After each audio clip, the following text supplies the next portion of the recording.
বাংলাদেশে ১২ লক্ষ ক্যান্সারের রোগী রয়েছে। প্রতি বছর দেশে ২ লক্ষ মানুষ ক্যান্সারে আক্রান্ত হয় এবং ১.৫ লক্ষ মানুষ জীবনযুদ্ধে হেরে যায়। ক্যান্সার চিকিৎসার ধাপগুলো এত সময় সাপেক্ষ, ব্যয়বহুল এবং কষ্টসাধ্য যে অনেক সময় আমাদের চিন্তায় পড়তে হয় কোনটা বেশি খারাপ, ক্যান্সার নাকি রোগ শনাক্তের পর পরবর্তী চিকিৎসা। ক্যান্সারের সাথে যুদ্ধ করে বেঁচে ফেরা অনেক রোগীর সাক্ষাৎকার নিয়েছি আমরা। আসসালামু আলাইকুম। আমার নাম হইল গিয়ে অমর। আমার বাড়ি পড়ছে সিলেট বিয়ানীবাজার। কদিন আগে আমার ব্লাড ক্যান্সার ধরা পড়ছিল।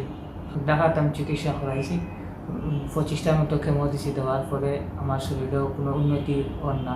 তারপর আমার গার্জেন টকলে ঢাকার সর্দার হোমিও হলো একটা পাইছেন, সন্তান পাইছেন।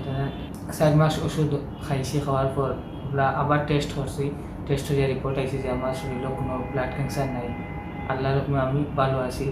আপনারা যারা যারা এগুলা রুগী আছেন, আপনারা সর্দার হোমিও হলো আইন যেন আপনারা ভালো হইবা আশা করি আল্লাহর হুকুমে। আলহামদুলিল্লাহ, সর্দার হোমিও হলের চিকিৎসায় ক্যান্সার নামক মরণ রোগ থেকে বেঁচে ফিরেছেন দেশ বিদেশ থেকে আসা অনেক রোগী।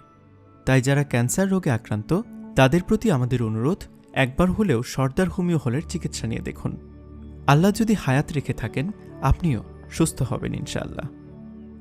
সর্দার হোমিও হলের ঠিকানা 61C আসাদ এভিনিউ, মোহাম্মদপুর, ঢাকা। বিস্তারিত জানতে ফোন করুন 01747 505955 অথবা 01737 379534। জনস্বার্থে ভিডিওটি শেয়ার করুন।